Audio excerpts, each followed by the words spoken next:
Welcome back to Next Gen Console Watch, our show following all the news and updates on the PlayStation 5 and Xbox Series X. I'm Daemon Hatfield, and as always, I'm joined by Max Scoville, host of IGN's PlayStation podcast, Podcast Beyond. How's it going? And Ryan McCaffrey, host of IGN's Xbox podcast, Podcast Unlocked. Good to see you, Damon. You as well. And we got big news to sort of discuss this week. Over the past week, both of these consoles, PS5 and Xbox Series X, turned 2. They're 2 years old now. They've been out in the wild there for 2 years. Well, for some people who have managed to find consoles. So it's a good time to sort of reassess, see how things are going. Are these consoles 2 years into this generation? Are these must-have items for PlayStation and Xbox fans? Of course, they launched into very unique conditions. They launched during a pandemic that caused, with chip shortages, both of these consoles have been very hard to find until just recently. I think things are starting to improve. And the work-from-home transition slowed development on a lot of games. We saw a lot of games delayed that we were expecting to have been playing by, at this point. Games that were expected in the first 2 years have been delayed into 2023 beyond. Max, let's start with you in the PlayStation 5. 25 million-ish consoles sold, as reported by Sony. By my count, there are 10 actual PS5 exclusives. 10 games you need a PlayStation 5 to play. How do you think things are going from an exclusive standpoint over on PS5? You know, I'll be honest, I'm a little bit underwhelmed. You know, it's the two of the biggest PlayStation 5 games of the year were also playable on PS4, which is great because more people get to play them, but at the same time it does kind of undermine the importance of next gen hardware. Right now, what do we know about Spider-Man 2 and Wolverine, and those are somewhere in the distance, and there's a handful of other things we're kind of waiting to hear about, but as far as like what's on the immediate horizon, we don't have a ton to go on, but I'm really hoping that we get more PlayStation 5 exclusives because at the end of the day, that's what a console is for. It's for, playing games. And if PS4 can play PS4 games and a PS5 can play PS4 games, then it's kind of like maybe I want to play some PS5 games. Sure. How do you think the PS5 exclusive lineup compares to previous Sony generations?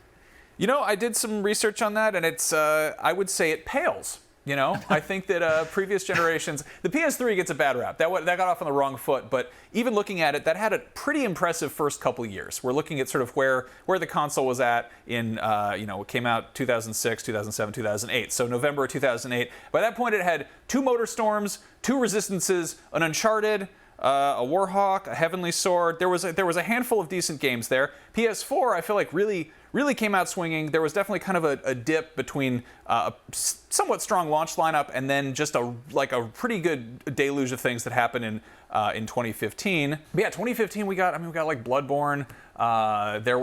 Where it gets a little bit wonky is how do you qualify a remaster? Because in 2014, I believe we got The Last of Us remastered. Part 1, not part 1, the game part 1, but the first time they remastered it. We just got that again, which is technically one of the PS5 exclusives, but it's kind of, it's definitely sort of like, exclusive with an asterisk because chances are you maybe played it on 2 other systems already. But yeah, it's not the most stunning lineup compared to really anything, especially previous PlayStation launches. And Ryan, how are things looking on the Xbox side? First of all, yet again, we don't know exactly how many Xbox Series X and S units have been sold. Microsoft isn't really open with those numbers. I've seen some guesses, 12, 15, 18 million maybe. Yeah, it's definitely better. I mean, they're on the upward trajectory. The revenue's good. It's up year over year and over this time in the Xbox One generation, certainly. And we know that there was no expectation of them to just catch Sony instantaneously. That was never going to be realistic, but you're looking for them to be heading in the right direction, which they are. Though I'm not sure I'd say the same about the exclusive lineup. So I ran a little thought experiment and made a list of the notable exclusives as Max did in the first 2 years. So on Series X, Halo Infinite, great overall. It's not had the legs that they wanted it to. Forza Horizon 5, IGN's 2021 Game of the Year. Microsoft Flight Simulator, maybe not for everybody, but it's phenomenal. I'm cheating a little bit with Pentiment. That's technically in year 3 because it came out on November 15th, but if you want to grandfather that in, we did give that a 10, so I'm already cheating. Tunic was a great timed exclusive.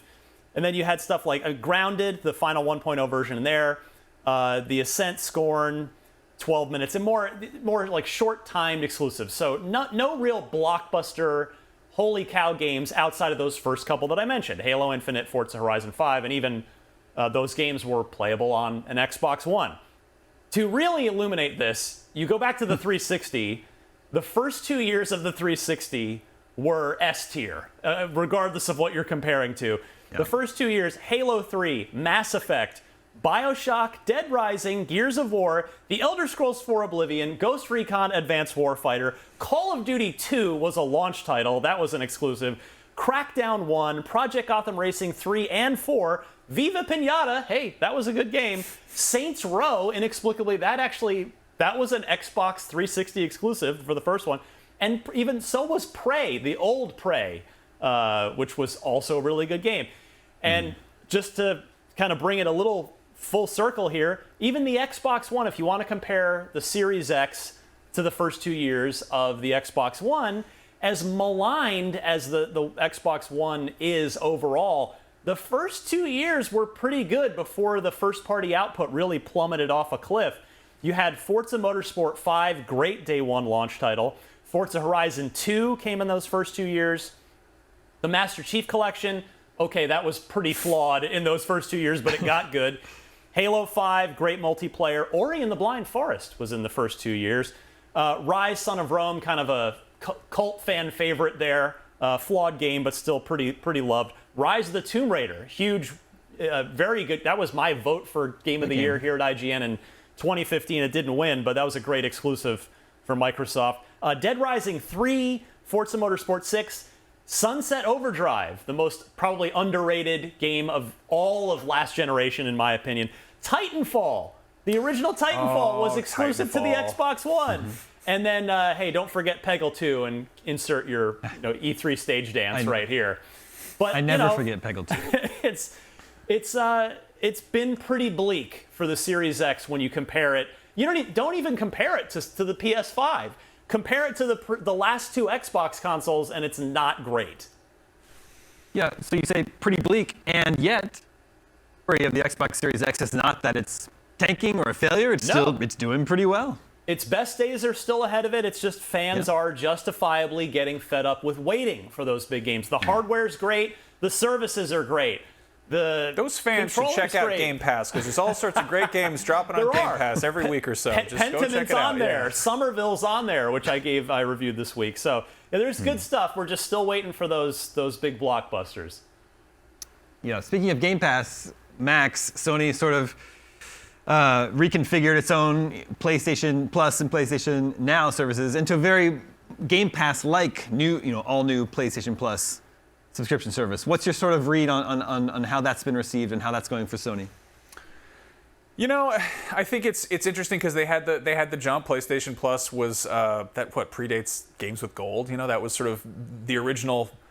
Give us $10 a month or whatever, and you can play online, and we'll give you free games, which seemed pretty cool at the time. And it seems like Xbox really kind of swooped in, and then I don't know. I think the messaging has been a little bit muddy, and there's the different tiers, and it's. I think on paper it's about the same as Game Pass Ultimate, or a little bit cheaper, but it hasn't been quite as good at sort of banging that drum of exclusives that are coming out. Like we really, I feel like Microsoft has been really good about, like, when we have a big E3 like showcase or big summer reveal, just having that Game Pass logo in the corner on basically every game really goes a long way to just selling that service and kind of letting you associate, like, oh, I can play it there. That's cool. And like we've seen. I think there was one State of Play that had like a couple little, check it out on PlayStation Plus. The middle one and the top one, but not the bottom one. Well, speaking of exclusives, Sony also has an exclusive in their controller, in a sense. They have the DualSense controller, haptic feedback. In 2 years, do you think there are a lot of games that are really making good use of the DualSense controller? No. No. I really want more of that, because I think it's just like, it's kind of a fun gimmick. But in the same way that I thought the haptics on the Nintendo Switch were really cool when I was playing 1-2 Switch and milking cows and doing all sorts of weird stuff in that game, I was like, this is great. I hope developers utilize it in interesting ways. And we didn't really get anything like that. And I don't know, there are a handful of games that take good advantage of it. Astrobot, whatever, the one that came with the PlayStation. Playroom. Astro's Playroom. I got it mixed up with The Playroom, and then there's Astrobot Rescue whatever. Yeah. Anyway, that and then Returnal are both like take full advantage of it, but it feels like just not really a huge priority for a lot of games, and with good reason. It is the proverbial bells and whistles. I guarantee you there's a time codes. There's a receipt of this show where we had this exact conversation saying DualSense and the haptic stuff seems great, but we're going to see in 2 years if anybody outside of one or two first-party games has done anything with it. Is haptic feedback actually going to be something that people want and that developers use? I think it could be. If Sony commits to it, and it's weird. All three console manufacturers have had similar features over the years, including now, and really not stayed committed to them. But I really hoped that more developers would embrace the DualSense. But I agree. I felt the same way about the Xbox One controller. Yeah, the haptic triggers, the I guess rumble triggers, not technically haptic. It's a cool idea. I just think Forza is the only game where you get the pressure on the brake pedal, which is great, but nobody else really did anything with it. All right, so what do we think? 2 years in, Max, do PlayStation fans who own a PlayStation 4, do they need a PS5 today? Not yet. Like if you haven't been able to find one, then that's okay. Good for you. You saved a little bit. I would say the only real reason you need to run out and buy one right now is the looming possibility of a price hike, which has already happened in many parts of the world, which is not usually the case. Usually you wait 2 years and the system gets a $50 or $100 price cut, but dark times or what have you. That is a good point. What do you think's next? With God of War Ragnarok out now, we don't know what, PSVR 2 aside and Horizon Call of the Mountain, we don't know what the next big, PlayStation, Sony first party like PS5 game is. What do you think it's going to be? Oh man, Insomniac promises that Spider-Man 2 is 2023 still, and I hope it's sooner rather than later. Like I could really just, I'd love some new exclusives to sink my teeth into. I do worry that the PSVR is going to kind of sort of sidetrack that, and Sony's going to put a big, huge push on that. And I had my bout of VR fever with the PSVR 1, and I think I'm kind of over it. I kind of just want to sit on the couch and play regular games without any crap on my head. I know the feeling. Ryan, things are a little bit different on the Xbox side because, fingers crossed, you should be about to finally be reaping the benefits of some of the moves that Xbox has been making early next year, right? Yeah, now I don't expect we're going to get every single game in Microsoft's summer showcase where they specifically said every game in this is going to be out by this time next year, meaning June of 2023. Inevitably, some of those are going to push, but if we get Diablo 4, which not an exclusive, but hey, Game Pass, what's up? Soon as that, that's another one for Game Pass. And obviously the big boy is Starfield, followed by Redfall from Arcane. If we get those are going to, Forza Motorsport, the reboot there is on that list of games due out in the first half. So it is hopefully all coming sooner rather than later. Game Pass is still valuable today. I do feel strongly about that. We talked on Unlock this week about there are two notable exclusives that are out this week on Game Pass. Pentiment, which IGN gave a 10 out of 10 to, and Somerville, which I reviewed. I gave it a 7, but still it's a good game. So, there's definitely still value in Game Pass. Plague Tale Requiem, you got to pay full price for that on PlayStation, and it's just in Game Pass on Xbox. So Game Pass is worthwhile, but it's going to get a heck of a lot more worthwhile here in the next 4 to 6 months. Mm-hmm. No, I'm playing both of those right now, and it's I just finished God of War, which is a great game. It talks a lot. It's very chatty, and it's kind of nice to have like a little bit of the opposite of that, where there's Pentiment, which doesn't talk at all. It's still a lot of words, but you have to read them. A lot of scribbling and scratching, and then Somerville's completely nonverbal entirely. So it's this little, change of pace. Ryan, 2 years in, you think Xbox fans who have an Xbox One, do they need to get a Series X or S now? No, that's will things run better? Absolutely. Do you have benefits like quick resume? Absolutely. Do you have faster loading times? Definitely. But and would I have wanted to play Halo Infinite on an Xbox One? But do you need the Series X yet? No. Do I think it's still a good idea to grab one? yes, because even Phil Spencer also recently said, well, there's a chance we'll raise the price on hardware, software, and Game Pass, or, one or more of those. So do I think Microsoft's going to raise hardware prices? No, because they're in third place in this current console race. So I don't think they can get away with raising hardware prices. I think the Game Pass price will absolutely go up, and software prices probably will go to $70, which Sony's already done. But yeah, I mean, are you really missing out if you haven't been able to get a Series X yet? Sadly, I think the answer is no. Well, as ever with these boxes that we put under our TV, it's all about the games. We have the results of the poll from last episode, which I think the results are actually very surprising to me. I'll be interested to hear your thoughts. We asked, what's your most essential subscription service? If you're thinking about saving some money, canceling some subscription services, which is the last one you would cancel?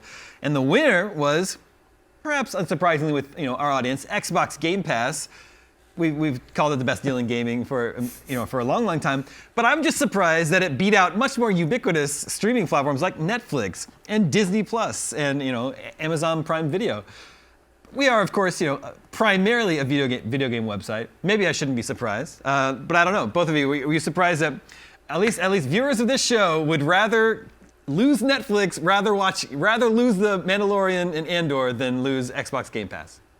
I think that the key thing there is it's very easy to be on someone else's Netflix or Disney Plus account, even if they're trying to really curb that. But like currently Game Pass, I think they only have like family plans in like 2 territories? They're testing it in 2 countries. Yeah. So like that, eventually that'll happen. I think people are like, I don't pay for Game Pass, I'm on my cousin's or whatever. But like, Game Pass has a certain sense of like personal ownership, and obviously also, I don't know, I think video games are better than most of the stuff that Netflix has put out over the last 2 years. I was going to say, I would optimistically say that I think Game Pass, for all the lack of blockbuster exclusives on Xbox, I do think Game Pass has been pretty consistently good at feeding its subscribers good stuff, like Pentiment, like Somerville, like Plague Tale Requiem. Whereas, Netflix goes through dry spells where you're like, there's no real... all the shows I like are between seasons. There's nothing on there I really want to watch. Same Disney Plus, all those sort of entertainment, video show-based services tend to have those dry spells. And I think Microsoft has done a good job of at least populating Game Pass with new stuff, even if it's not necessarily like the biggest game in town. New poll for you to vote on for next episode. 2 years into the PS5 and Xbox Series X lives, we're looking back at previous console launches. Which systems do you think had the best first couple of years?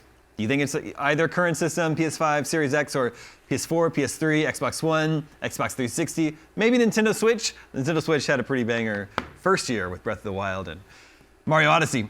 Make sure to vote at IGN.com. We'll share the results with you next week. And that will do it for this edition of Next Gen Console Watch. Thank you to both Max and Ryan. Thank you to everyone working behind the scenes in our LA and SF studios to make this all possible. My name is Damon. We actually are going to be taking next week off for the Thanksgiving holiday here in the US. So everyone out there, if you're celebrating, have a safe and happy holidays. Everyone else, I'd hope you have a safe and happy, just regular ass Friday. We'll be back the following week, same time as usual, 6 a.m. Pacific, 9 a.m. Eastern with more PlayStation 5, Xbox Series X news. We'll see you then.